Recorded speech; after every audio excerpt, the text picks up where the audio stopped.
último tema que estudiamos? ¿Alguien se acuerda?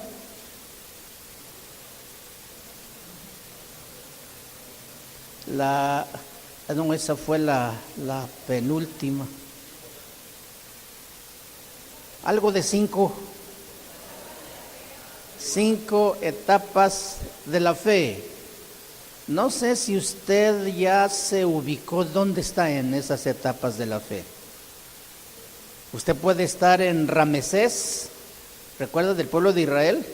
Allá en Egipto, donde ellos vieron la mano poderosa que los liberó de esa esclavitud por más de 430 años. No era posible una liberación de esa manera, pero Dios con su mano poderosa lo hizo. La siguiente etapa era la etapa de Sukkot, donde Dios establece límites y donde nos muestra su voluntad, por donde nosotros debemos movernos. Allí estamos aprendiendo a seguir su dirección. Ahí estamos aprendiendo a obedecer sus mandamientos. En la cuarta etapa está Etán, donde empezamos a ser pastoreados, donde tenemos un espíritu enseñable, aprendiendo con un hambre y una sed de aprender las cosas de Dios. Y la última etapa en Pajairot, la etapa de purificación, allí en la puerta de la entrada del desierto, para entrar a lo más difícil, el moldeo, la transformación, los cambios. Necesitamos ser purificados, necesitamos ser limpiados. El pueblo de Israel por 430 años había aprendido muchas cosas de los egipcios, quienes no temían a Dios ni adoraban a Dios. Entonces, mucha de esa gente que salió de Egipto era pueblo idólatra que adoraba a los dioses de los egipcios. Pero Dios, habiéndolos sacado, Él quería hacer un pacto con ellos y decirles: tú vas a ser mi pueblo y yo voy a ser tu Dios. De hoy en adelante yo voy a cuidarte, te voy a proteger, te voy a proveer todo, pero tú vas a hacer mi voluntad. ¿Cuántos estamos en esta situación? Dios nos ha salvado y nos ha dicho: por aquí es la ruta. Si tú te centras en este camino, tendrás mi presencia. Estaré presente para ayudarte en las cosas que tienes que tomar decisiones, para fortalecerte, para consolarte. Pero si tú desvías y agarras atajos por querer llegar pronto a Canaán, no hay provisión, no hay sustento y te vas a morir en el desierto. Entonces, lo mejor es que camines a mi lado para que juntos lleguemos. Y es lo mejor que debemos hacer. Hoy, en nuestra serie Una lección de fe, vamos a estudiar la lección número 12, que se llama Rahab, una fe que transforma. Lección número 12, Rahab, una fe que transforma. Para esto vamos a volver a nuestra cita base allí en el libro de Hebreos, capítulo 11, versículo 30 y versículo 31. Hebreos 11, 30 y 31 dice: por la fe cayeron los muros de Jericó después de rodearlos 7 días. Por la fe Rahab la ramera no pereció juntamente con los desobedientes, habiendo recibido a los espías en paz. Con esta lección vamos a hablar de la fe que tiene poder para transformar a una persona. Últimamente en la iglesia cristiana ha habido un auge, un fervor en la búsqueda de la doctrina. Y cada vez más iglesias, más creyentes están buscando una sana doctrina, pero yo creo que ya nos fuimos hasta el otro extremo. porque nos hemos preocupado más por buscar información, conocimiento, que no ha producido transformación en nuestra vida. Este es el riesgo o este es el peligro al que podemos llegar si simplemente nos empapamos con tantas fuentes que hoy tenemos, de mucho conocimiento, de mucha información, pero que simplemente queda en la mente y no produce ningún cambio en nuestra vida. Entonces, olvidamos la transformación que debe producir ese conocimiento, llenos de sabiduría, llenos de doctrina, pero nada de transformación. Amén. Nos llenamos de información, pero sin transformación. Se oye parecido, pero son cosas totalmente distintas. Una persona puede saber mucho, pero tener cero transformación. Una persona puede, con poco conocimiento, tener una gran transformación. Entonces, transformación no tiene nada que ver con el nivel de conocimiento que nosotros podamos tener con Dios.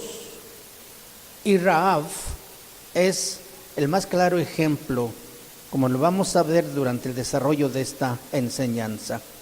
Así como Dios hizo con Rahab, lo quiere también hacer con nosotros, que la información que tú y yo tengamos de Él sea aplicada para que haya una transformación. Y por eso siempre nuestra insistencia, recomendación es que una vez que usted escucha la palabra de Dios, cuando usted escucha la verdad de Dios, no solamente la mantenga en su mente, sino que la traslade a su corazón y esa palabra pueda ser sembrada hasta que se haga carne en nuestra vida. Esta palabra que escuchamos cada semana debe ser vivida en el resto de la semana y en el resto de nuestra vida. Debe ser aplicada, entonces de otra manera, si no lo hacemos así, es pura información que no produce ningún cambio en nuestra vida. Tristemente y lamentablemente muchos cristianos se han dedicado solamente de escuchar, almacenar y almacenar, pero nada de acción, nada de vivencia, nada de transformación, y por eso las vidas no cambian. Por eso las vidas todavía siguen siendo iguales a las de antes.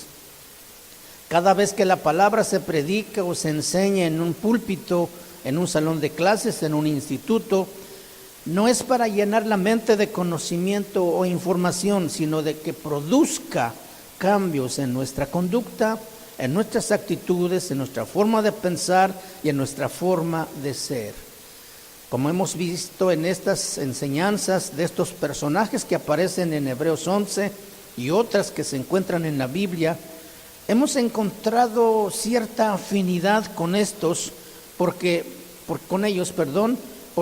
los sucesos que ellos vivieron a veces nos identifican también a nosotros en su carácter, su personalidad, como que se crea un puente de conexión. Tú ves, por ejemplo, a Moisés y tú dices, yo me parezco a Moisés. ¿Cuántos se parecen a Moisés? ¿Sí? Él se levantó y mató a un egipcio. Espero que en eso no te parezcas tú, sino en ese hombre paciente que aguantaba la crítica como no tenemos idea, que soportaba la presión del pueblo, que inmediatamente no pasaba por alto nada y le venía a echar en cara todo a él. Yo me admiro mucho, yo quisiera ser Moisés, porque enfrentamos situaciones difíciles en las que esta carne quiere reaccionar, quiere responder, y tenemos que decirle, calma, tranquilo, no es así, ¿verdad? ¿O cuántos se parecen, por ejemplo, a Jacob con su hermano Juan? Sí, Señor, haz que descienda fuego y consuma a estos incrédulos filisteos, ¿verdad? Y tú dices, Señor, consúmelo porque no escucha tu evangelio. Llevan 10 veces que le hablo y no responde. Y estás ahí como ellos en su carácter. O como Pedro, quitándote la camisa para echarte un clavado al agua y querer caminar como él también. Atrabancado. Cuando hablaba cuando debía callar y callaba cuando debía hablar. Un hombre impulsivo. ¿Cuántos se parecen a ellos?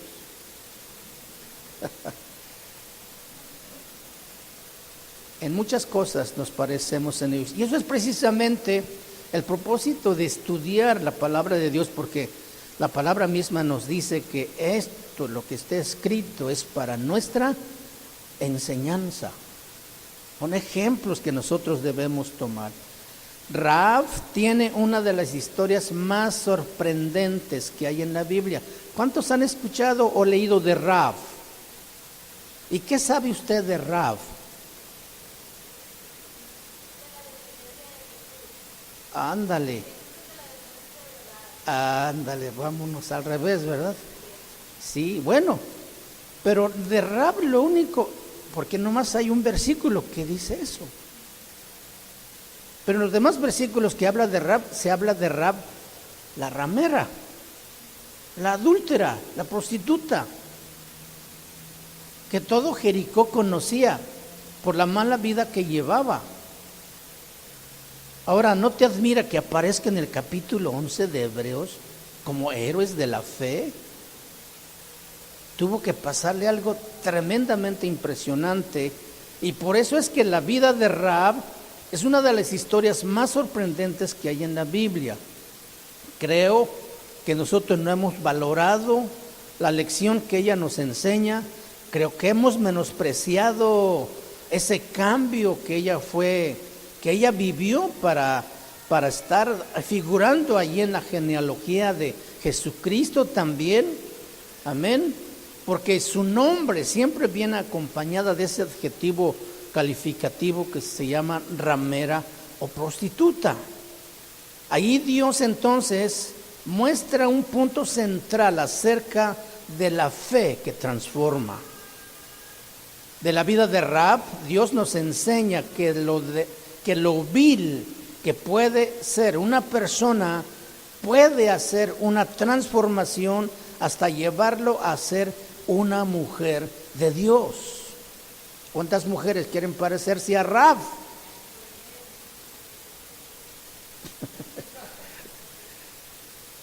En la segunda parte de su vida, obviamente, no en la primera, porque esa fue la pasada. Esa fue la pasada cuando Rahab no conocía de Dios. Pero es increíble cuando ella... Y vamos a mirar qué fue lo que ella escuchó, qué fue lo que ella supo de Dios y qué fue lo que la cambió. Amén. Muy bien. Entonces, si Dios puede transformar a una mujer prostituta en la escala más baja de lo más bajo, puede transformarnos a cualquiera de nosotros. Amén. Ya leímos Hebreos 11. Ahora vámonos al libro de Josué, capítulo 2. Libro de Josué, capítulo 2. Ahí se encuentra la historia de esta mujer llamada Rahab. En el capítulo 11 de Hebreos menciona primero que Rahab no murió con todos los desobedientes. Y después aparece de los muros de Jericó. Estos eventos no están cronológicamente en orden, porque primero en el versículo 30 de Hebreos 11 habla de la caída de Jericó, y después habla de Rahab la ramera, que recibió a los espías que había mandado Josué. Primero fue que los espías llegaron a su casa, y después fue que los muros cayeron. Entonces, acá en el capítulo 2 de Josué, como vamos a mirar, vamos a entender esta situación mucho mejor. Rahab habitaba en Jericó, y Jericó era una parte del territorio de los amorreos. Y los amorreos, de todos los que habitaban la tierra de Canaán, eran los peores. Entonces Jericó era una ciudad con gente mala, idólatras. Tenían sacerdotisas en sus templos que por prostitución daban ganancias a la iglesia. Y era un servicio santo, según la religión de ellos. Entonces, ¿qué tipo de religión practicaba? Era un pueblo sanguinario. Eran enseñados y entrenados para las batallas, ladrones, estafadores. Tenían además una ciudad rodeada de un muro o murallas tan gruesas que podía construirse fácilmente 2 carriles de una autopista en la parte superior, o una casa enorme encima también. Y dentro de eso, pero se encontraba Rahab, la ramera, la más conocida. Algunos comentaristas dicen que ella era la única. Recuerden que había sacerdotisas prostitutas en el templo, pero en el caso de Rahab, dicen los escritores o comentaristas que ella era la única que tenía una especie de casa en que ella daba este tipo de servicios a un pueblo ya de por sí perverso. Entonces, en lo más bajo, los espías que envía Josué entraron a la ciudad, a la casa de Rahab, donde entraban personas de muy baja integridad, de muy baja moralidad, y tuvieron un diálogo en su casa con ella. Donde menos se pudiera esperar que pudiera surgir la fe, era precisamente en la casa de Rahab, porque ella era la mujer más horrible, la más vil, la más perversa de todo Jericó. Sin embargo, allí Dios pone fe en una mujer, o en esa mujer, que tiene una transformación increíble. Spurgeon, uno de los predicadores muy grandes que hubo, decía que la fe tiene el poder de Dios para nacer en el corazón de una persona muy similar al poder que tiene una planta para nacer en medio del lodo o en medio de la basura. Usted ha visto flores en el basurero de plantas que han nacido allí. Vamos, marque por ahí su capítulo 2 de Josué, porque vamos a regresar. Vamos al libro de Salmo, en el número 113, versículo 5 en adelante. Dice: ¿quién como Jehová nuestro Dios, que se sienta en las alturas, que se humilla a mirar en el cielo y en la tierra? Él levanta del polvo al pobre, y al menesteroso alza del muladar, para hacerlos sentar con los príncipes de su pueblo. Y hace habitar en familia a la estéril, que se goce en ser madre de hijos. Aleluya. Aquí está el poder transformador de la fe. Dice aquí, levanta al pobre ¿de dónde? Del polvo. ¿Y de dónde alza al menesteroso? Del muladar. Polvo, muladar. Y dice que los levanta de allí y los hace sentarse con los príncipes de su pueblo. La palabra muladar describe la vida de una persona sin Dios. En el primer templo y también en el segundo templo había una puerta llamada la puerta del muladar, un lugar donde se acumulaba estiércol, donde se acumulaba basura y cosas inservibles. En esa puerta se sacaban los desperdicios y los desechos, cenizas del sacrificio que se ofrecían en holocaustos. Entonces era una especie de basurero. Nadie quería entrar ni salir por esa puerta porque era muy desagradable. Allí había parte de animales, huesos de animales y pieles. Era un lugar denigrante el muladar. Dios nos enseña entonces con este versículo que leímos en Salmos, que toma de allí gente del muladar para llevarlo a sentarse con los príncipes.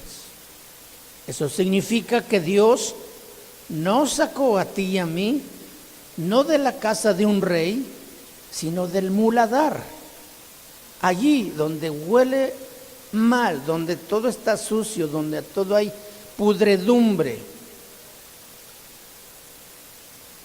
Y esa era la casa de Rab, un muladar. Una de las cosas a las que somos ineficientes a la hora de predicar el evangelio a alguien es porque se nos olvida la parte fundamental que tenemos que explicar a la persona. Para que él pueda conocer a Jesús, necesita primero entender su condición espiritual en la que se encuentra, alejada de Dios, sin la presencia de Dios en su vida. Esa vida está en un muladar, y esta condición la debe entender la persona a quien estamos hablándole, para que pueda entender su necesidad de un Salvador. Entonces, cuando usted esta semana vuelva a salir a compartir el evangelio, recuerde, el corazón de esas personas que no conocen a Dios están en un muladar. Por más alta moralidad que tengan, por más inteligentes que sean, recuerde usted que la salvación no es por obras, sino que es por fe en el sacrificio de Jesucristo. Pero que esta persona necesita llegar a un punto de reconocer su condición, de entender su tremenda necesidad de salvación y llevarlo al arrepentimiento para que busque su perdón. Esto es lo que tenemos que hacer cuando salimos a evangelizar. Cuando Dios vio nuestra vida, mis hermanos, antes de conocerle, Él nos vio en un muladar. ¿Cuántos estaban en el muladar? Todo mundo. Estábamos ahí. Y eso es lo que Dios toma, lo vil y menospreciado del muladar. Dios nos ha llamado para sentarlos, pues simplemente con Él. Esa es más tremenda cosa, que Él nos haya llamado para que estemos junto con Él. Una bendición que no podemos comparar con nada. Todos nosotros venimos de la puerta del muladar. En nuestro orgullo y nuestra autoestima, ese es un golpe tremendo, porque todo lo que yo era gracias al muladar, no a mis muchos conocimientos, ni mucha influencia o riquezas que pudiera tener, o la fama que pudiera también haber acumulado. Entonces, cuando le prediquemos a la gente, tenemos que hacerle entender la condición de su corazón, que están en un muladar, para que entiendan la necesidad de Dios. Y esta era la condición en que Rab vivía también, y de donde Dios la rescató. David, en el salmo que leímos, expresa que los que habitan en el muladar son los menesterosos. ¿Cuántos menesterosos sabemos aquí? Habla de los necesitados de Dios. Yo necesito de Dios, yo soy un menesteroso, porque necesitamos de Dios. Un menesteroso es aquel que no tiene lo necesario para vivir, no tiene recursos, se le han agotado todos los recursos que tiene y no encuentra quien le ayude. Entonces tiene solo dos opciones: que Dios lo ayude o morirse. Nada más hay esas opciones. Estas son las personas que habitan en el muladar. No dice que Dios viene y alza al rico, que alza al fuerte, que levanta al poderoso. Él viene y alza al menesteroso, lo levanta del muladar. Y más adelante el salmista también dice: al contrito y humillado, Señor, tú no desprecias. Aquel necesitado que viene clamando a Dios, aquel contrito, aquel menesteroso que no tiene nada de qué valerse, ni nada de echar mano, y que reconoce que necesita de Dios, a ese contrito y corazón humillado Dios no desprecia. Entonces, el terreno idóneo para que la fe florezca precisamente es allí, en el muladar. Con ese menesteroso a quien Dios levanta del polvo para sentarlo o hacerlo sentar con los príncipes de su pueblo. Rahab estaba viviendo una condición terrible en el muladar. Era una persona menesterosa, ya no tenía opciones. Se había abandonado ya en toda integridad que pudiera haber habido en su corazón. Ella había caído en la escala más baja de dignidad, de dar su cuerpo a cambio de dinero. Ya no tenía el deseo de trabajar y por eso tomó la opción más fácil, pero también la más denigrante. Nosotros, en muchos sentidos, también nos parecemos a Rahab, solo que ella nos lleva mucha ventaja, porque ella, según Hebreos 11, nadie le había enseñado. Volviendo a Hebreos 11, lo único que ella sabía de Dios era lo que dice el versículo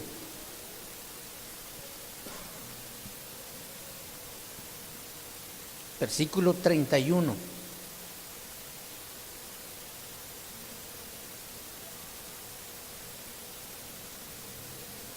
Por la fe Rahab la ramera no pereció juntamente con los desobedientes, habiendo recibido a los espías en paz. Lo que Dios quiere ver en nosotros no es una persona perfecta, no es alguien que no cometa errores, ni alguien que sea inmune al pecado.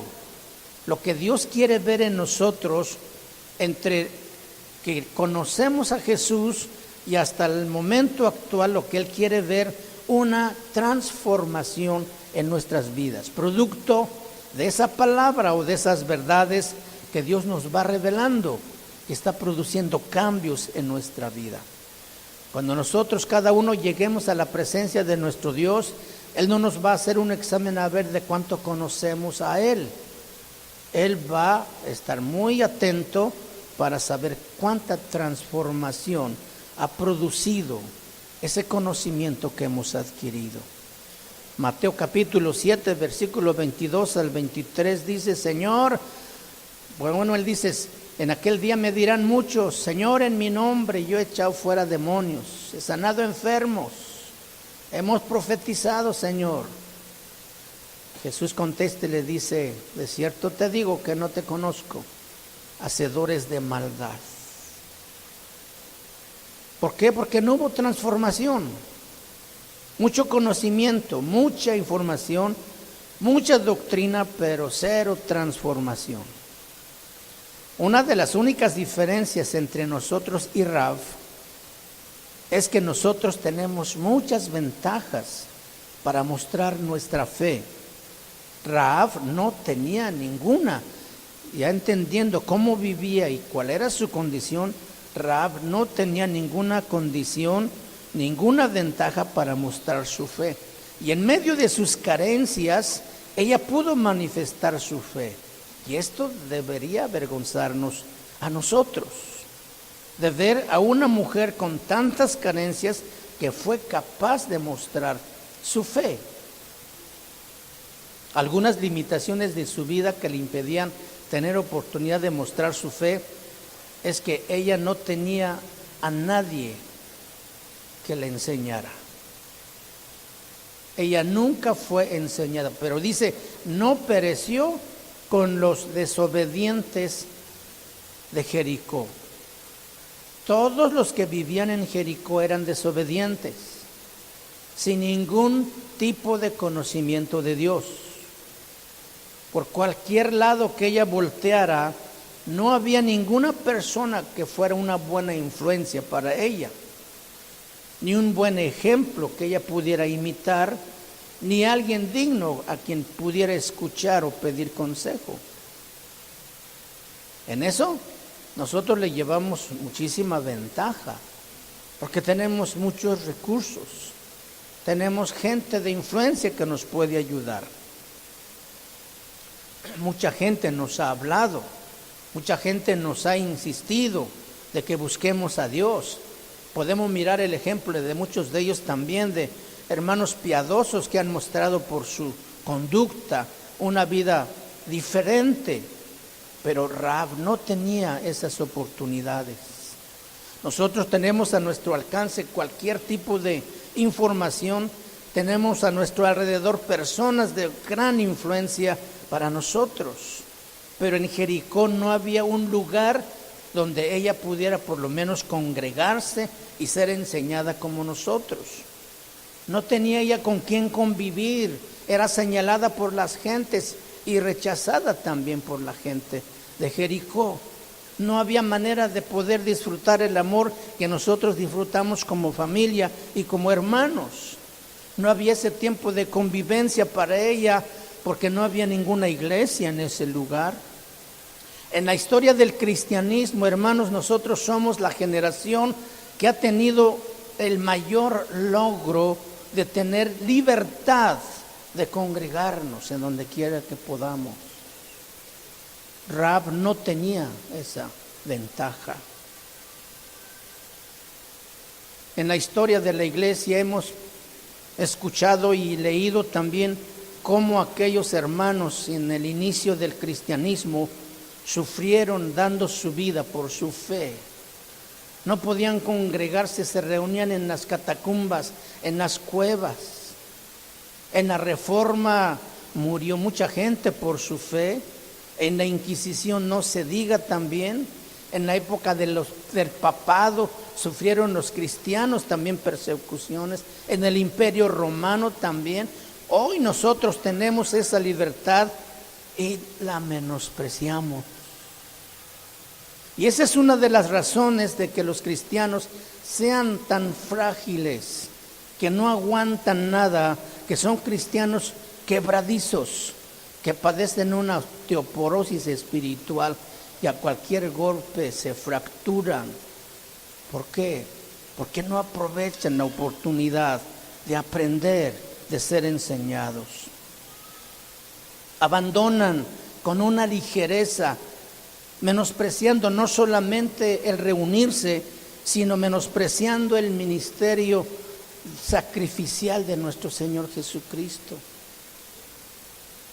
Porque Él dio su vida y pagó con su sangre la oportunidad y privilegio de ser congregación.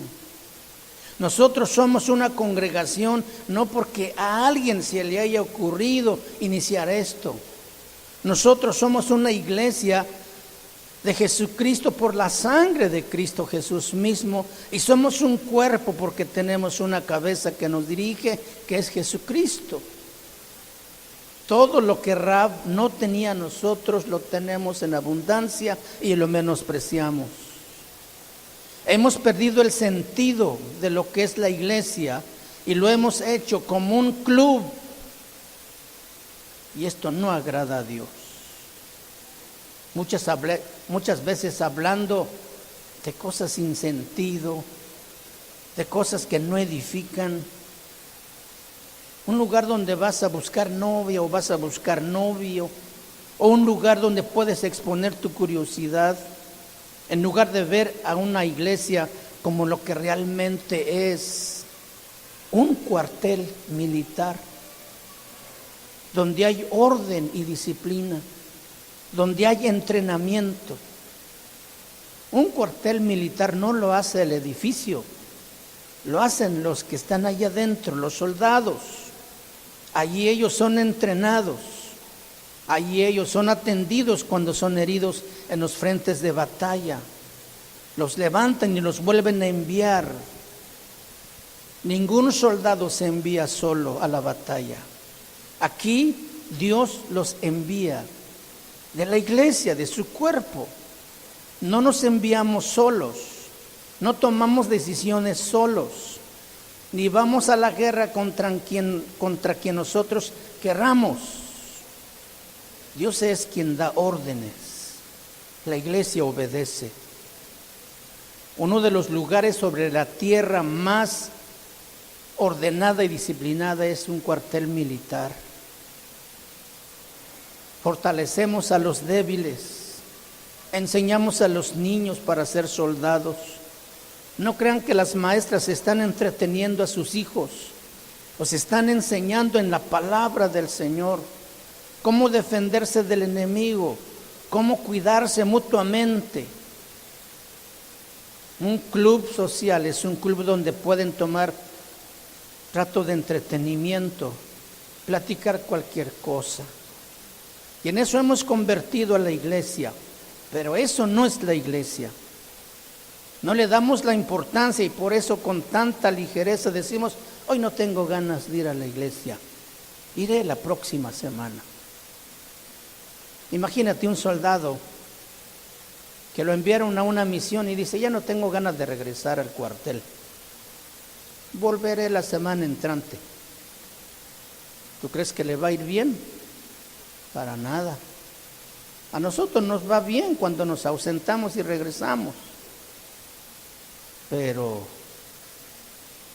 ¿qué perdemos? Sensibilidad al cuerpo de Cristo. El amor se enfría. Rahab tenía un conocimiento nulo de Dios.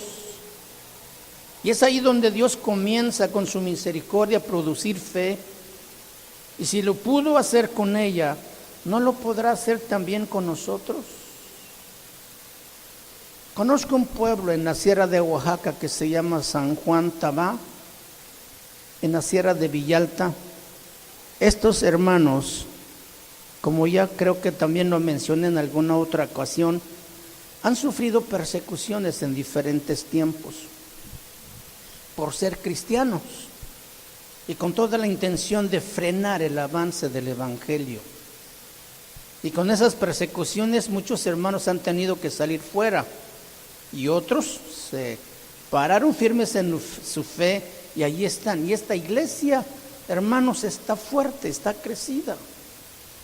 Lo último que el pueblo en una asamblea decidió es imponer una multa a cualquier persona del pueblo que quiera hacerse cristiano. Debe pagar una multa de 30,000 pesos para cuando el trabajador allí gana 80 pesos diarios. Imagínese juntar 30,000 pesos para poderse congregar. Dice la gente, pero ¿qué es tan valioso que ellos están dispuestos a pagar? Porque venden sus tierras, venden sus animales para pagar la multa. Totalmente anticonstitucional, totalmente ilegal, pero como sus usos y costumbres son ley, nadie les puede decir nada. Pero déjeme decirle que esto no ha frenado el avance del evangelio, porque la gente sigue creyendo. Nosotros estamos en el paraíso, en la bondad, en la abundancia, en la libertad para congregarnos y no valoramos ese hermoso tiempo para encontrarnos con Dios. Tenemos mucha información, muchas herramientas para prepararnos y no lo hacemos. Josué capítulo 2, ahí en el versículo 10. Aquí está, versículo 9, está hablando Rahab, dice, sé que Jehová os ha dado esta tierra. Recuerden que los espías entraron a su casa y tienen este diálogo. Entonces lo que ella está diciendo, sé que Jehová os ha dado esta tierra porque el temor de vosotros ha caído sobre nosotros. Y todos los moradores del país ya han desmayado por causa de vosotros. Porque hemos oído que Jehová hizo secar las aguas del mar Rojo delante de vosotros cuando salisteis de Egipto, y lo que habéis hecho a los 2 reyes de los amorreos que están al otro lado del Jordán, a Sehón y a Og, a los cuales habéis destruido. ¿Qué era lo único que sabía Rahab de Dios? Que hizo secar el mar Rojo, y lo que hicieron o cómo habían derrotado a los dos reyes de los amorreos que estaban al otro lado del mar, al rey Sehón y a Gog, que fue un milagro también. Los esclavos que habían salido de Egipto ya habían muerto en el desierto. Entonces estos que entraron a la tierra prometida era esa generación nueva de jóvenes, hijos de padres esclavos. Si alguien tenía nula experiencia en guerras, eran esta generación. No sabían cómo tomar las armas, no sabían cómo fabricar armas como una espada, como un arco. Y Dios los lleva a enfrentarse a Sehón y a Gog, uno de los reyes más poderosos de esos tiempos. Y Rahab lo menciona porque fue un milagro. Dice: sé que Jehová os ha entregado esta tierra porque el temor de vosotros, ¿qué dice? Ha caído sobre nosotros. Y todos los moradores del país ya han desmayado por causa de vosotros. Rahab entre ellas, temerosa, con miedo, porque habían escuchado las maravillas de Dios con su pueblo. Entonces, Rahab lo menciona en el versículo 11, dice: oyendo esto, ha desmayado nuestro corazón, ni ha quedado más aliento en hombre alguno por causa de vosotros, porque Jehová vuestro Dios es Dios arriba en los cielos y abajo en la tierra. Oye, qué bonito habla Rahab. ¿No parece esa mujer prostituta? Muchos cristianos no entienden lo que Rahab entendió en 5 segundos. Conocemos a Dios que hizo el cielo, las estrellas, todo lo que está en el universo, pero cuando miramos la tierra o nuestros problemas, dudamos de que Dios pueda ayudarme. Creemos en un Dios poderoso en el cielo, pero en la tierra dudamos de que su poder sea igual. Rahab dijo: Dios es Dios en los cielos y es Dios en la tierra, y por eso estamos temblando de miedo. Ese Dios poderoso que ustedes creen. Eso era todo lo que sabía Rahab, pero también eso fue lo que motivó su fe. Tremendo, en el muladar está surgiendo una planta que va a dar su flor en medio del basurero o del lodo. Rahab entendió que era Dios, que el Dios del cielo era el mismo el Dios de la tierra. Con un conocimiento muy limitado de Dios. Cómo había abierto el mar Rojo y cómo habían derrotado a los dos reyes al otro lado del Jordán. Ella nunca pudo ir a la librería y comprar un libro de cómo ser más santo, o de cómo arrepentirse, o de cómo nacer de nuevo. Tú puedes ir a la librería y buscar un montón de libros. Es más, ahí en tu propio celular puedes encontrar mucho material. Si comparamos nosotros el nivel de información que Rahab tenía de Dios a la información que tenemos nosotros hoy, la diferencia es abismal, hermanos.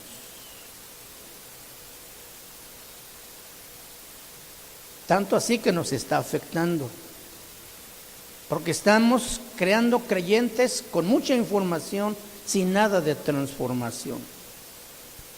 Solo están buscando algo nuevo. Ya estamos como los griegos en 1 Corintios 1:22, porque los judíos piden señales y los griegos buscan conocimiento o sabiduría.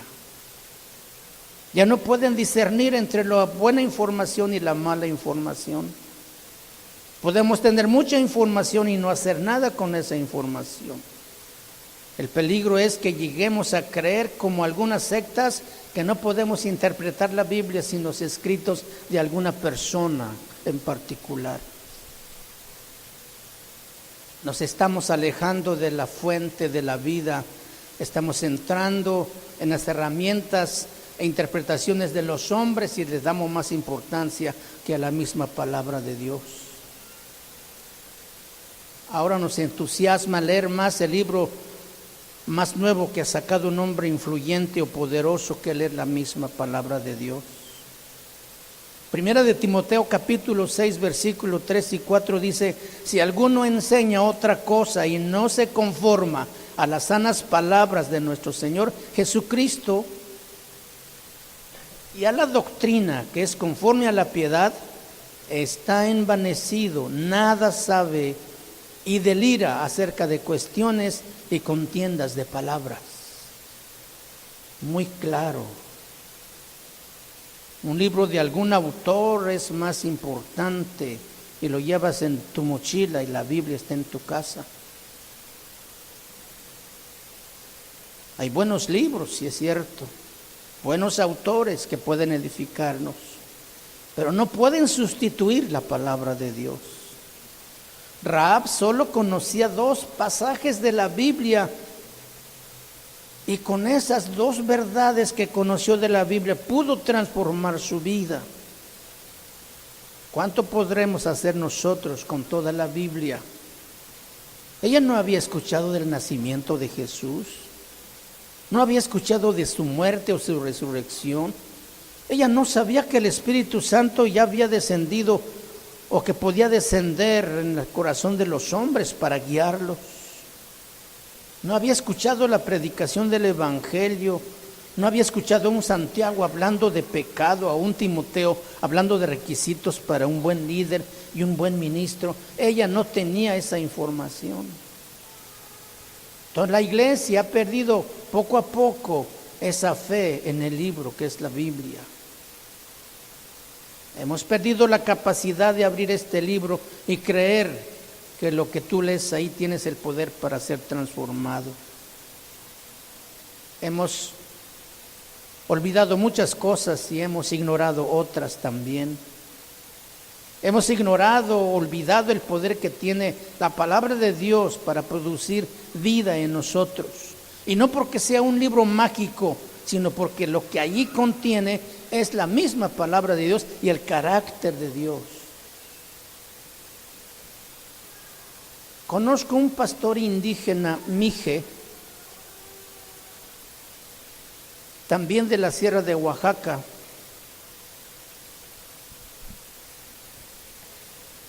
que no sabía leer ni escribir y estaba pastoreando una iglesia. ¿Cómo le hacía? Era aparte un hombre de oración y de fe. Mis respetos para él. Y yo le dije: hermano, ¿y cómo predicabas tú entonces? Dice: no, pues yo le oraba a Dios y le decía: Señor, ¿qué voy a dar a tu pueblo? Y esa era mi angustia por las noches. Dios me mostraba una escritura. Al día siguiente o a la misma hora despertaba a mi esposa y le decía: por favor, búscame esta cita. Y dice, lo buscaba y lo leía, dice: ok, ahora léeme todo el capítulo. Y ya que le leyó el capítulo, dice: ya tengo la palabra para los hermanos. Y así les predicaba. Pero un día se enfermó su mamá, que vivía en otro pueblo. Le dice a su esposo: yo tengo que ir a ver a mi mamá porque tengo que atenderla. Dame permiso unos 15 días porque estaba grave. Y dice él: está bien, ve, atiéndela. Dice: cuando llegó la noche me acordé que era la que me leía los versículos. ¿Y qué le hiciste, hermano? No, pues ya en la oración le dije: ahora sí, Señor, nomás estás tú y yo. Por favor, enséñame a leer. Y dice que tomó la Biblia. Pues primero veía puras letras. Dice: yo no sabía qué era, hermano.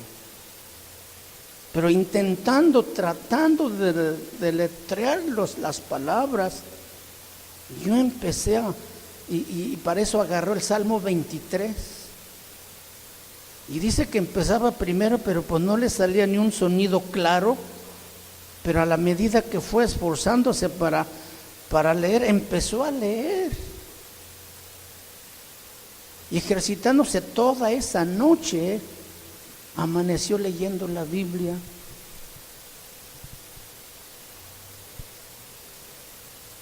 Cuando yo lo conocí ya, él sabía leer, sabía escribir, pero esa historia me contó él.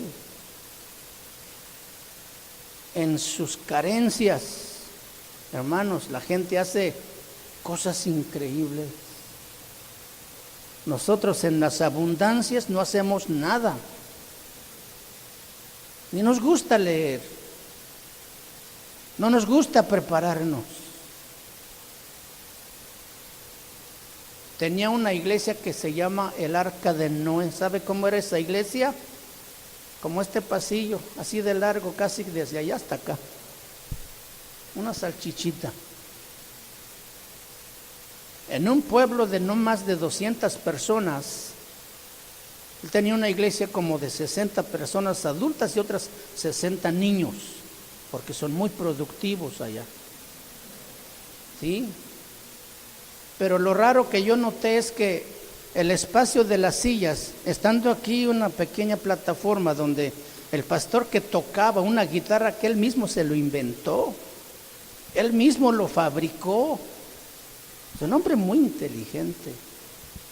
Pues de la plataforma donde él dirigía la alabanza al espacio donde ya empezaban las sillas, es más o menos de la penúltima fila de ahí atrás para atrás. Le dije yo al pastor, ¿por qué no acercamos más las sillas para que los hermanos estén más cerca? Dice, permíteme, es que tú no sabes cómo hacemos aquí las cosas. Mis respetos. Cuando empezaron a cantar mis hermanos, así de niños, pasaron en el espacio vacío y empezaron a adorar a Dios. Con cánticos, con danza. Después la gente se salió de como pudo en un pasillito que había ahí a lo largo y junto con los niños. Era una fiesta tremenda, danzando, alabando a Dios. Y tan metido en la sierra le dije, hermano, pero ¿cómo aprendiste esto? Pues que tú no has leído Salmo 150. Ay. Ahí dice que alabemos a Dios con salterio y arpa. Salterio y arpa.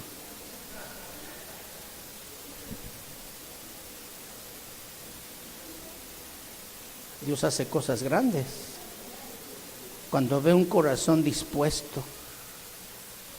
Y en el muladar puede levantar una planta para florecer. Y esa era la vida de Rahab. No toda la gente que se congregaba en ese pueblo era del pueblo. Venían de otros, por lo menos 5 ranchitos. Porque cuando alguien se enferma ya de gravedad, ni siquiera intento de sacarlo, porque hay que caminar 4 horas para abajo de la sierra para encontrar el otro pueblo donde hay un doctor que a veces no llega. Entonces lo que hacen es esperar que por algún milagro de Dios viva o se muera. Pero entonces Dios le dio a este hombre, a este hermano Anacleto, una fe tremenda, que cuando la gente empezó a enfermarse así, pues supo que el pastor oraba por los enfermos y se los llevaban y Dios obraba, gente que venía de diferentes lugares.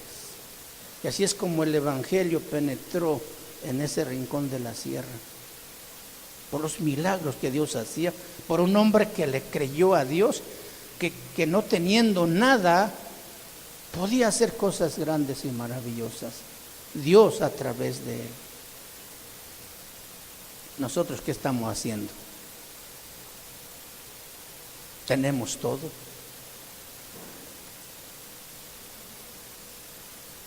No tenemos restricciones para congregarnos y no nos congregamos. Tenemos un Dios poderoso y no le creemos. Creemos que es un Dios del cielo, pero no de la tierra. Tremendo ejemplo y debe darnos mucha vergüenza a nosotros. Por la fe la ramera no pereció juntamente con los desobedientes. Fue la única mujer, escuchen, fue la única mujer y su familia la que estaba encerrada en esa casa, la que no pereció de toda la población de Jericó, porque todos los demás fueron muertos a espada. Cuando los muros cayeron, el pueblo entró de frente, cada quien por su frente, y mataron a todos, ancianos, niños, mujeres. ¿Cómo termina la historia de Rahab? Tremendo. Vamos al libro de Mateo.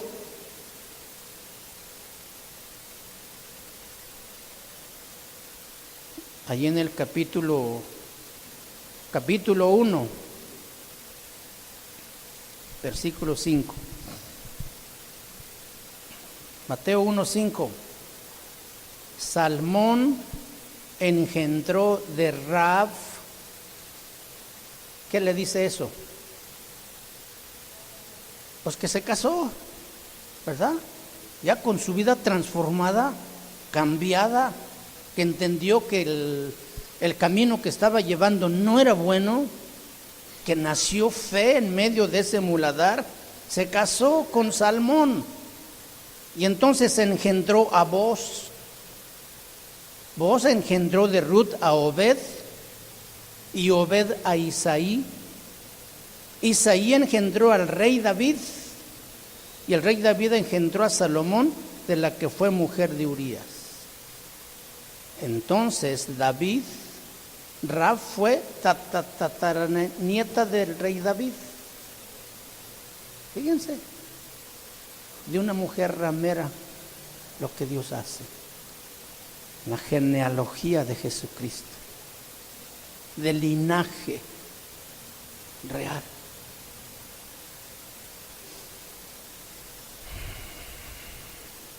Salmón engendró a Rahab, de Rahab a Booz. Booz de Ruth engendró a Obed, y Obed de Isaí, Isaí el rey David.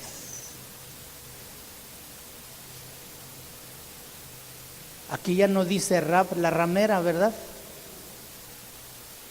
Entonces ya no es la misma. ¿Por qué? Porque tuvo una transformación. La fe brilló en medio de ese muladar. Dios la había transformado con el poder de la fe. Dios la tomó y la incluye en la genealogía. Toda su vida, que antes era un muladar, ahora es transformada a una vida que agrada a Dios. Ella jamás volvió al muladar. Los cristianos actuales van y vienen al muladar, tristemente. Dios quiere una transformación real en nuestras vidas por medio de la fe. ¿Cuántos aceptan ese reto? Ponte de pie y vamos a orar a Dios entonces para pedirle que nos ayude. Tenemos muchísimos recursos de que echar mano para conocer a ese Dios verdadero. No tendremos ninguna excusa un día delante de Dios de decirle, porque no, pues es que no me enseñaron, Señor, no me predicaron. No podremos decir eso. Aún esa gente que vive en la sierra, metido en lo más lejano, han escuchado de Dios.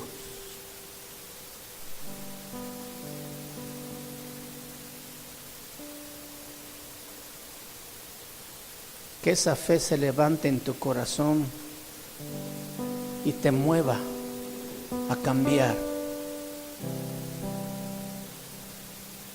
a dejar cosas que tú sabes que no agradan a Dios. Esa vida pasada, manchada, sucia, oscura, gris por el pecado, hoy debe ser transformada en una vida de luz, en una vida diferente. Padre, en el nombre de Jesús, esta mañana delante de tu presencia, y una vez que hemos aprendido de esta mujer, Rahab, que no te conocía, Señor, y que llevaba una vida totalmente contrario a tus principios. Que a lo mejor tenía razón de vivir así, pues nadie le predicaba ni nadie le enseñaba. No conocía nada de ti, Señor. Sin embargo, tu misericordia, tu gracia, la miró en su condición, Señor. Así como nos has mirado también a nosotros. Nuestra vida de pecado, que era un muladar, donde tan fácil y alegremente nos revolcábamos, pensando que esa era la vida normal, ignorando tu gracia y tu misericordia. Pero que un día también extendiste tu mano y nos sacaste de ahí, Señor. Limpiaste nuestro corazón de todo pecado y nos estás transformando, Padre. Ayúdanos a valorar la bendición que tenemos de congregarnos, la bendición que tenemos de aprender, de ser instruidos, de que podamos descubrir estas verdades que nos enseñan cómo tener esa fe para ser transformados a tu imagen, Señor. Ayúdanos, Padre, a no menospreciar tantas cosas que tú nos has dado, Señor. El ejemplo de aquellos hombres que con todas sus carencias son capaces de hacer cosas grandes y que nosotros no podemos hacer con todo el conocimiento que podemos tener de ti, Padre. Ayúdanos, que no sea solamente una acumulación de información en nuestra mente, sino que sea carne viva en nuestro corazón tu palabra, Señor, para que seamos transformados. Te lo pedimos, Dios, con todo nuestro corazón, en el nombre de nuestro Salvador, Cristo Jesús. Amén, Señor, amén.